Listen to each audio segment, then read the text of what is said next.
How to use ChatGPT with Siri on iPhone.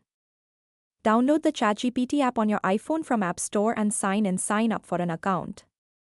You need to create a custom shortcut to start a new conversation with the ChatGPT app. You can now ask Siri to run this shortcut for you. Also, you can run the shortcut manually or use the back tap gesture. How to set up and use ChatGPT with Siri on your iPhone. Once you have downloaded the ChatGPT app, it's time to create a custom shortcut and see it in action. First and foremost, you must sign in or sign up for a ChatGPT account. You don't have to go for a premium version, the free plan is good to go. Now, open the Shortcuts app on your iPhone and tap on that plus icon from the top right corner. By default, the shortcut would be named something like New Shortcut.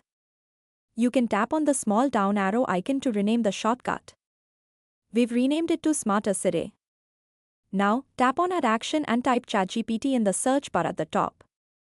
Here, choose Start Voice Conversations with ChatGPT and tap on Done. And you are all done. ChatGPT has now been integrated with Siri on your iPhone. You can invoke the shortcut by either tapping on it in the Shortcuts app or saying Hey Siri followed by the shortcut's name. Not to forget, you can always add the shortcut to the action button or the back tap gesture on your iPhone. As you can see below, I asked ChatGPT Siri to plan a 2-day trip to London, and it responded accurately.